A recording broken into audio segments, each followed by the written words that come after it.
Hello दोस्तों, कैसे हैं आप सब लोग। आप सभी का मेरे चैनल पे स्वागत है।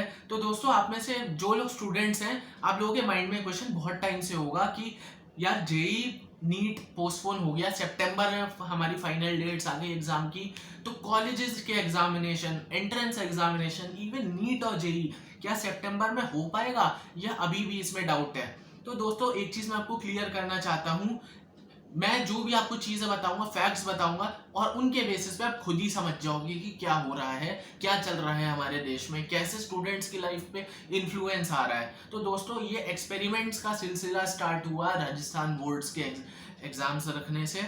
जब वो रखे गए, सब कुछ अच्छे से न्यूज में आया कि सक्सेसफुली कंडक्ट हो गए एग्जाम्स, एग्जाम्स खत्म।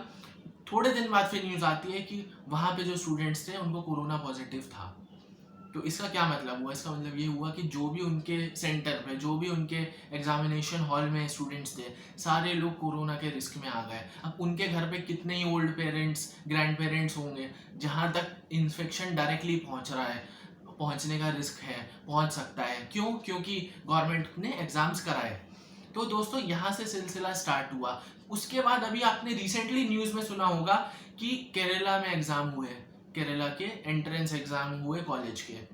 बहुत न्यूज में आया सक्सेसफुली कन्वर्ट एग्जाम्स हुए, और जो उनकी फोटो आई न्यूज़पेपर में एग्जाम होने की, वो क्या आई, इतनी भीड़ थी एग्जामिनेशन सेंटर के गेट पे जितनी नॉर्मल किसी एग्जाम के दिन पे होती है। एकदम धक्का मुक्की, कि भाई लोग एकदम खड़े हैं, धक्का दे रहे हैं कि जल्दी से अंदर घुस जाए। ये हाल था वहां पे।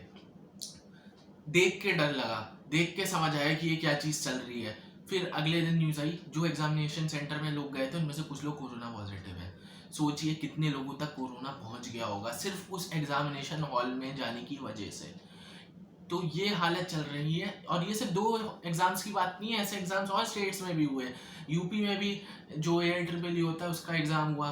तो ये सारे एग्जाम्स की वजह से एकदम हाई रिस्क चीज जो है वो दिख गई है कि अगर हम एग्जाम करा रहे हैं अनप्लान्ड तरीके से, तो पक्की बात है कोरोना फैलेगा। और आपने जैसे ही सुना होगा कि IMA, जो इंडियन मेडिकल एसोसिएशन है, उसके जो हेड हैं डॉक्टर्स, उनकी जो रिपोर्ट है उसमें ये अनऑफिशियली बात सामने आ गई है कि इंडिया में जो कम्युनिटी स्प्रेड है वो होने लग गया है, ऐसा उन लोगों को आशंका है।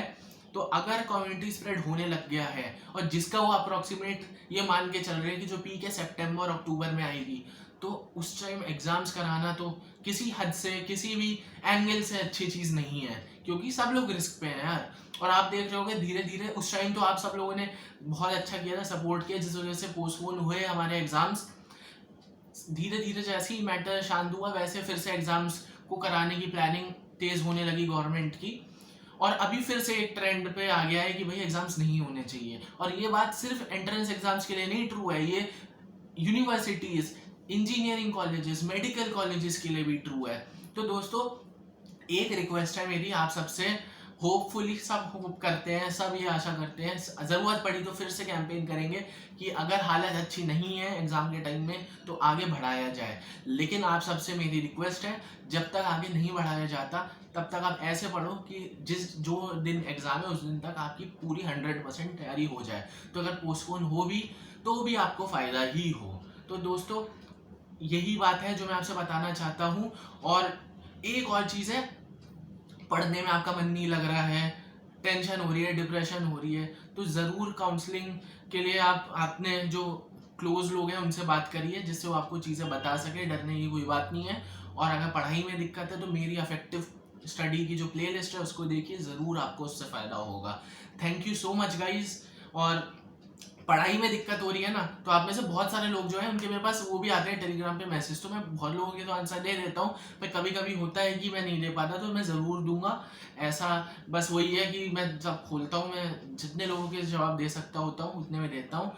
तो दोस्तों, कोई भी आपको दिक्कत हो तो मुझे इंस्टाग्राम पे मेरी जो आराध्य फॉर यू की आईडी है वहाँ पे आप मुझे मैसेज कर सकते हैं। मैं पूरी कोशिश करूँगा आपको आंसर देने की। और मेरा टेलीग्राम चैनल ज्वाइन कर लीजिए, कोई भी इंपॉर्टेंट नोटिफिकेशन होती है तो मैं वहाँ पे आपसे शेयर करता हूँ। Thank you so much guys, all the best.